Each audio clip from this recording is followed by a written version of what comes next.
What's up, everybody? Welcome to another episode of Alex and DJ Watch a Doc. I'm I'm Alex. DJ. That's Alex. Jumping the gun. Yeah. Welcome, guys. We this week we watched a great documentary. It's a few years old.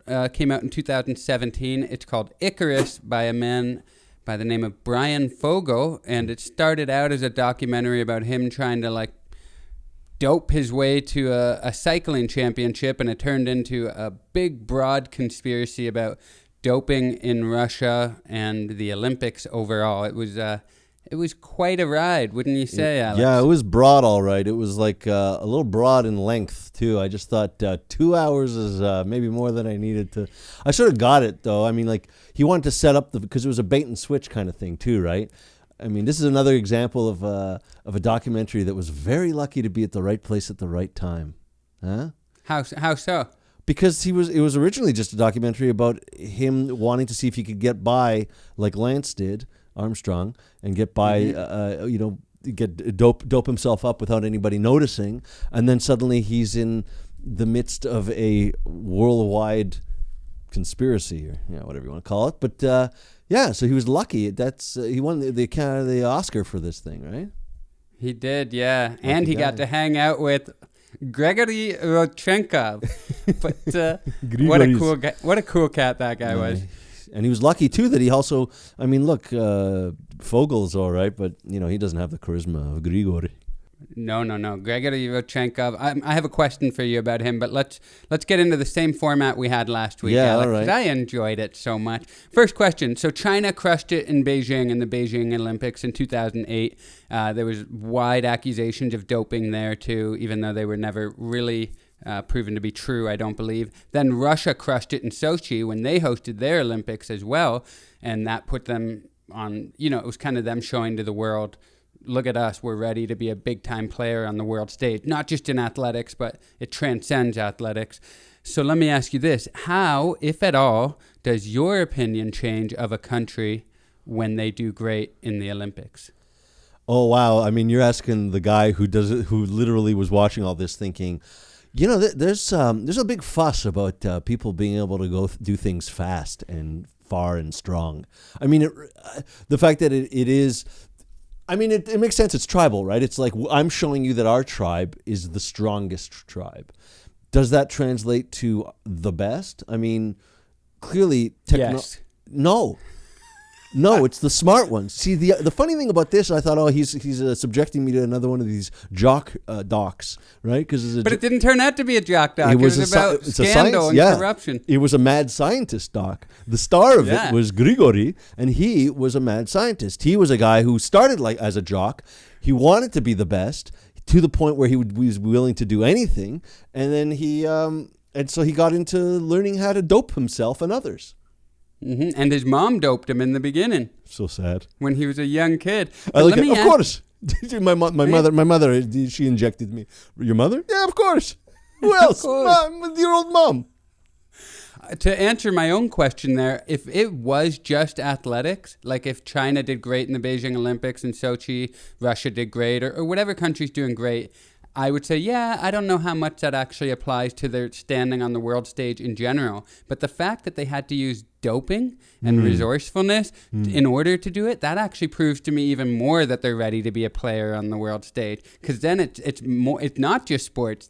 They know how to get things done. And that's why Russia and China are killing it in this new 21st century paradigm of world powers. Which actually leads me to a thought that I had, which is what we should have are an Olympics that involve both sport and drugs. So who is the best player using the best drugs? Just let them have the drugs. We already have that. It's called the Olympics. Yeah, and there you go. Yeah. So you're saying just let them do all the drugs they want?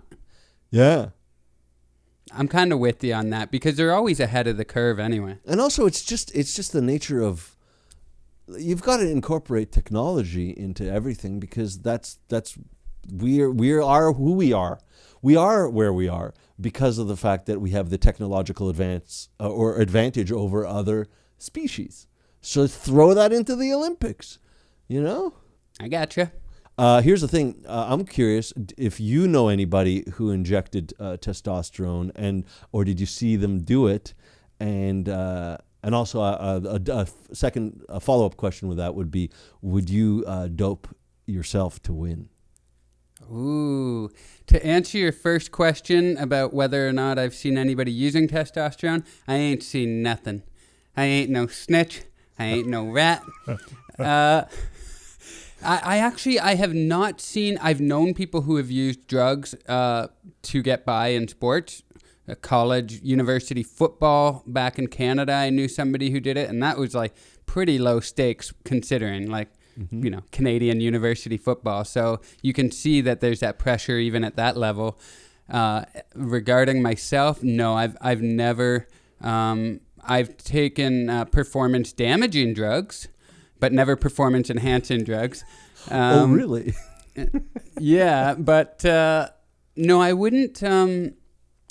I honestly think if I was kind of like Brian Fogel was in this documentary, if he was like consistently finishing 12th or 14th and that you knew that's what it was going to take to put you into that upper echelon, the top 5, the top 10, I do think if that was my life and my livelihood, it would be hard for me to say no to the drugs.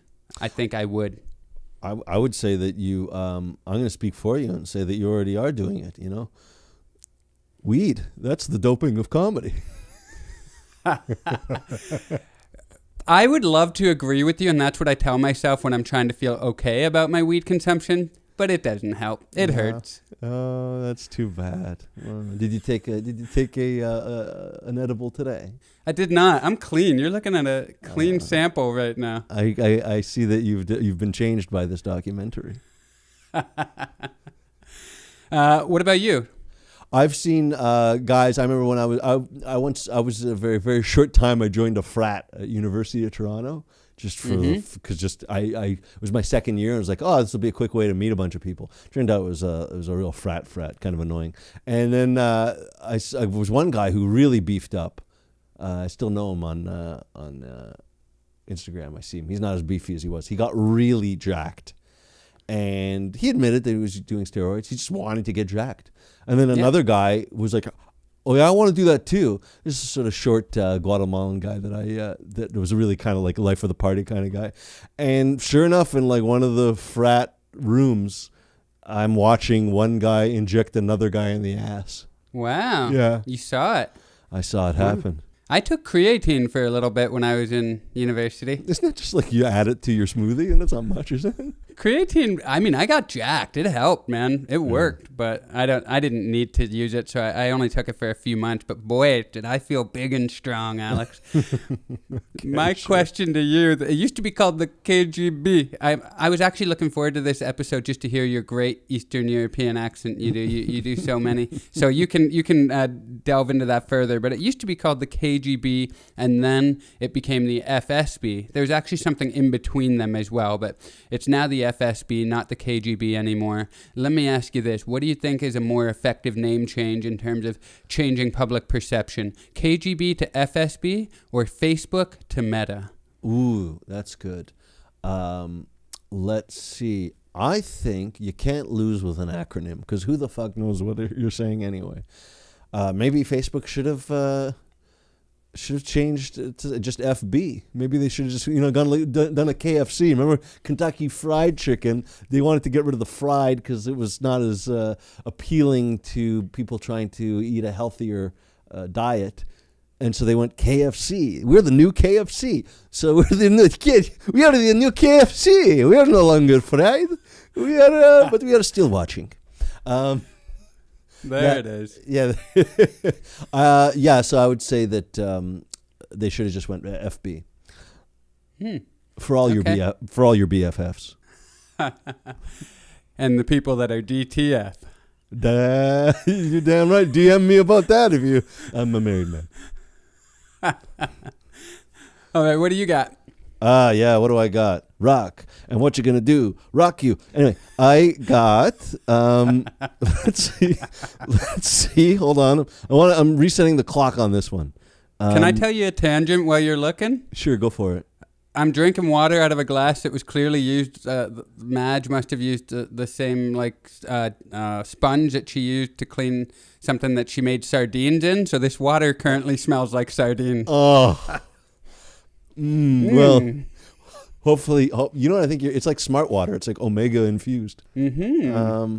Let me ask you this.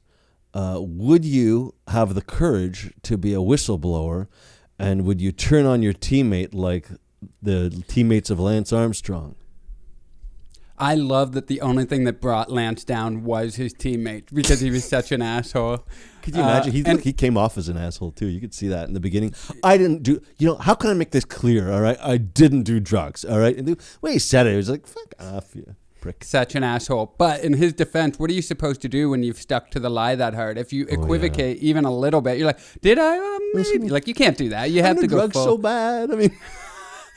He actually has a podcast, Lance Armstrong, and Brian Fogel was on it. And I watched it, the full hour and a half interview with Lance Armstrong and Brian Fogel this morning. And Lance came off as incredibly likable. I enjoyed his questions. I guess that's what happens when you've been brought down. Yeah. Yeah. And he was forthcoming because he has nothing to hide anymore. So this subject matter was right in his wheelhouse.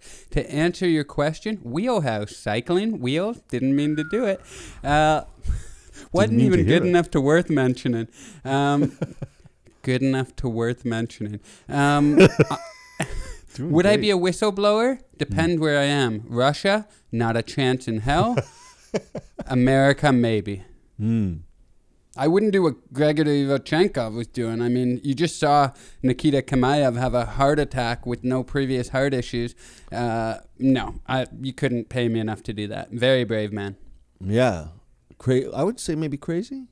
He was loony bin, huh? He was a little loony bin, yeah. He was. Yeah. Lance Armstrong said he had a boyish charm to him, and I think that's a pretty good description. Yeah, he seemed so. When he was asking, "Is your dog castrated?" and he's like, "No, there's the balls." You're like, "What? Well, who asked if your dog has balls?" Yeah, he was, and then he says to the dog, "No, down, Max, please, maybe later, please, Max." He is fucking me. Your dog is fucking. To answer my own question, damn right I would, huh? That's all. Just a visual gag. I don't know if that whistle bothered anybody else, but I actually don't hear high frequencies well, so that barely made a dent to me. Really? Did you blow it? Yeah, I did. You don't hear that, no? I know. I know you did, but I don't hear. I heard that one better than the first one. But yeah, I don't hear high frequencies well. I got kind of an echo thing on that. It sounded like an eagle, one of those eagle. You know that eagle sound effect you always hear when they fly by? Yeah. Anyway, yeah, you know what? I don't know how courageous I'd be in a scenario like that either. What's to be gained? Because you know that they're just gonna cut you down anyway. The only way I would do it is if it was like doing it from another country. I'd first go over to the U.S. and then say they did it. You know, after, yeah. You know Give me amnesty. I'd be hiding behind my bigger brother when I'm pointing the finger. Now let me ask you this: Grigory Rodchenkov, he's an amazing anti-hero, right? Because you're like looking at this guy, he's so lovable, and then you have to come to terms with the fact that he was a huge part. He was essentially the engineer of a vast doping scandal that's been going on for decades. So if I were to give you 3 names, I want you to rank who is the best anti-hero out of them. Give me your order. Grigory Rodchenkov, Tony Soprano, and Don Draper. Interesting. So I didn't even put Walter White in there because I know you're not a Breaking Bad fan. I'm glad that you didn't. Let's see. It's a tough call. I think it's a tough one between Tony and Grigory. I think I'll go with Grigory because he didn't kill anybody. No. That we know of. Yeah. He didn't seem like he was capable of it, but who knows? Yeah. I don't know. Yeah, but maybe that makes him a worse anti-hero because he didn't kill anybody. Also, I can relate to him more, right? Because he's kind of the scientist type. You know, he has that in him. The fact that he was sad about the fact that when they showed that whole Ocean's 11 heist of like replacing the urine samples, that for him that was crossing a line. He didn't feel so bad about cheating the system by tinkering with the actual dope itself, that doping.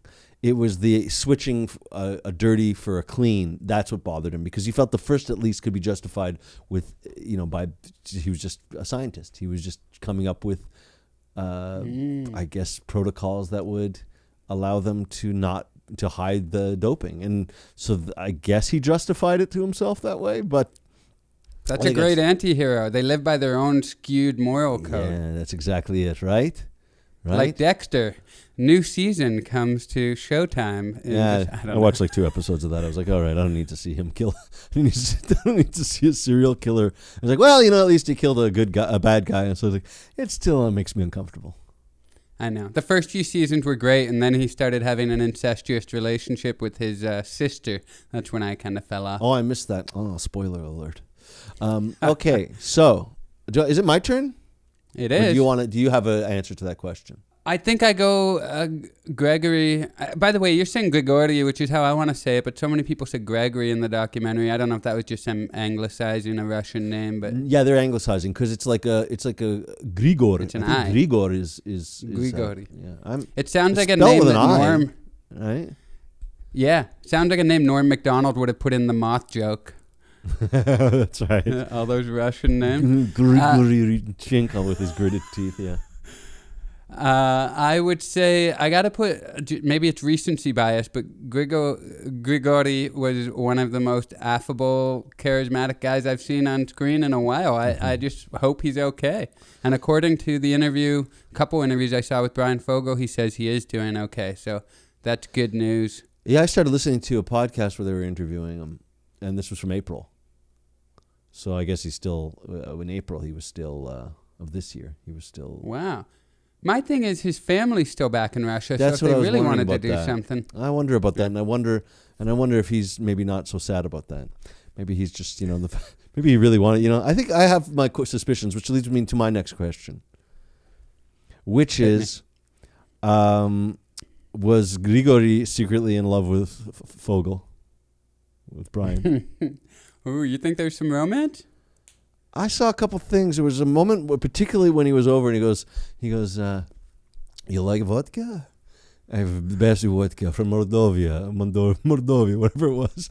I have good vodka. I will get you a good vodka. And just little things. He just seemed. I liked it when he was exiting the car saying, "I'm a woman in love," singing some song of "I'm a woman in love." He had so many great lines. Yeah. So is this why you never offer me good liquor at your house? You don't want to send me the wrong message? Exactly. Or I don't want to, I don't want you to let down your inhibitions and starting a little too loose with me. I gotcha. No going back from that. Can't put the genie back in the bottle. I thought it was a bromance for sure. I didn't think they wanted to have sex with each other necessarily. No. I didn't say with each other. I'm thinking that Grigori was, let me come to the U.S. I take care of your dog. We become lovers. I mean, if somebody's going to be closeted, Russia's another country where I'm not really coming out. So yes, I'm not being a whistleblower in Russia, and I don't think I'm coming out as gay in Russia either. And also, no disrespect to Russia, great country. Vladimir Putin, great leader. Yeah, okay, whatever. I don't know. What do you think? You think the tentacles are going to reach to this podcast? Yeah, I think a dead giveaway was when he first came to America, and the second day he entered the Santa Monica Marathon in his orange hot pants. Yeah. What an athlete, though. Let me ask you this: the anti-aging specialist that he went to in the beginning when he was trying the guy that had Botox all over. Yeah, I remember. Yeah. His name was Scott Brandt.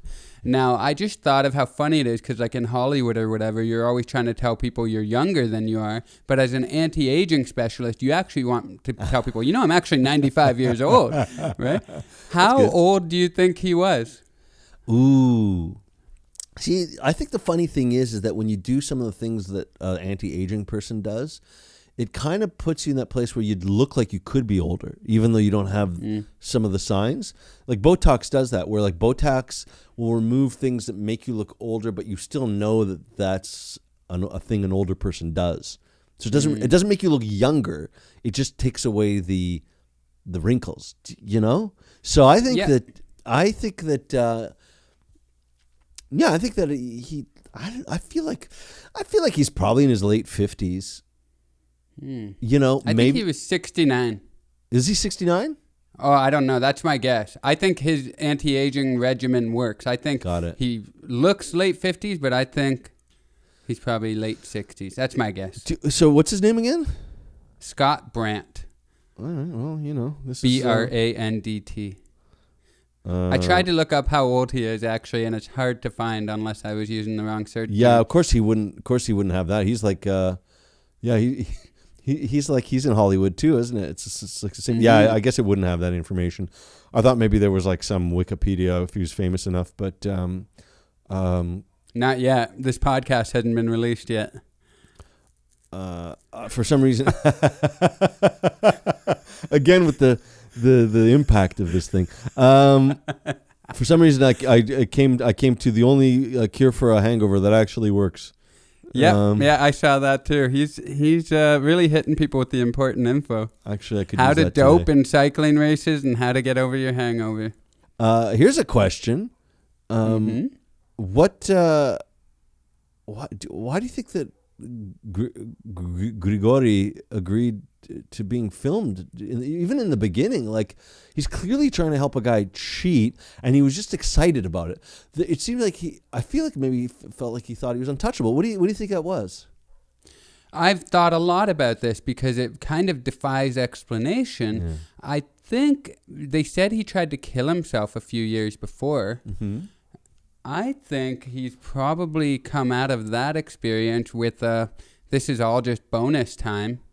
So, I get to meet a documentarian, I get to go to America, I get to be on film. I think it was just him kind of being like, if I die, I die.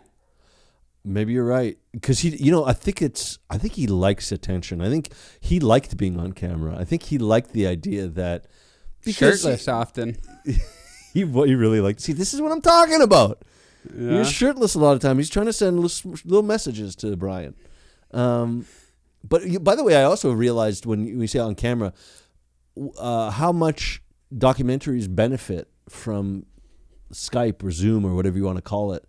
Because back in the old days, if you couldn't get an interview on camera with somebody because they were too busy or you too far away, it's a phone call. Maybe you could do audio. Now you could at least get like some shitty Skype call, even though it's not perfect. At least it's on camera. So it makes it a lot easier for a guy doing a documentary. For sure. So I think that it's just he likes attention and he'll do whatever. He was said I like this line of like, be careful with the filming. It's like pornography, erotica. I don't remember what he was calling it, but it was something to the effect of how it shouldn't be permitted. Like he was being really kind of coy and little. He's got that trickster in him, so I think that it was. He had so many great dark lines. Yes. Orwellian. I mean, the whole thing was tinged with that 1984 feeling and reference. Yes, yeah. He clearly liked the attention, liked being on camera, liked being able to say these clever things, really playing it up. Yes, my medium-sized. What's it? A medium-sized monster. Monster. Brian, you medium-sized monster. See, again, I think that's something you say to somebody that you kind of would like to make your boyfriend. It's kind of like nagging from the book The Game. He's not calling him a big monster. That's right. Medium-sized monster. Prove to me that you're a big monster. I know my accent's terrible. Everybody go easy. Another great Grigori quote was when he says, he tells him, you are a pioneer. You are a victim of your own mind. Yeah, your ideas. Victim of your ideas, I think it was. Your ideas, yeah. Okay, this is my final question for you. Please. And I think it's a pretty good one. I think it's a good thought experiment. Do you have one more after this, or am I closing it out? You can close it out. I don't know if I have anything that's really that necessary. Okay, well then let's take our time with this. I have a question. So Russia was officially banned. They weren't banned from Rio in 2016 because WADA, the watchdog, recommended they be banned, but the IOC is a bunch of chicken shit, corrupt, money-grubbing whores, so they said no. Because actually, Lance Armstrong made a great point in the podcast with Brian Fogel. If this had happened with Bolivia or some other smaller country, they would have been like, you're done, you're banned, you can't do that. But when it's Russia or China or America, they're like, fuck. This is our bread and butter over here. We can't. Yeah. So, once again, Lance Armstrong, a beacon of truth and light, and I just can't wait to listen to him more. I'm going to listen to more of his podcast. I'm not lying. He actually was great. But so they did end up reinstating them for the most recent Olympics in 2020. Didn't end up happening until 2021. But the most recent Olympics, Russia was allowed to participate in, but they weren't allowed to call themselves Russia because Russia had been banned, but the athletes were allowed to compete, but they had to call themselves the ROC, the Russian Olympic Committee. They weren't allowed to have flags on. They weren't allowed to wave the flag. And when they won, they weren't allowed to play the national anthem of Russia. Instead, they played Tchaikovsky's Piano Concerto No. 1, which is beautiful. I mean, like, these guys got to stand on the podium with Tchaikovsky playing. It was less of a punishment than it was amazing. Yeah. So here's my question. I'm going to make it a two-parter because we're both from Canada originally. We both live in America now. If Canada and America had respectively gotten caught for doping and they weren't allowed to play their anthem, but they still chose a song that was representative of the country, what would Canada and America's respective replacement anthems be?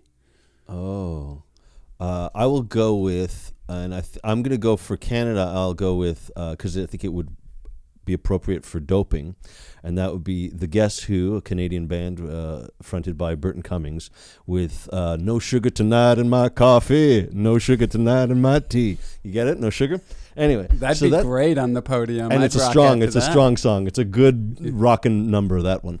So that's what I'd give it. No Sugar Tonight. For America, you see, America's got a lot of America the Beautiful. They could always just throw that in because it's not the national anthem, but it's like a secondary national anthem. They got like a few of those, don't they? What is America the Beautiful? What's the Lee Greenwood one that they were doing in that Citizen USA doc? Yeah, that's right. The one that proud to be an American. That's pretty ironic that you're not allowed your anthem, but you're yelling out, I'm proud to be. Well, you shouldn't really be proud if you can't even play your own anthem. Yeah, I feel like the American one would have to be Bruce, I think. I think it just got to be...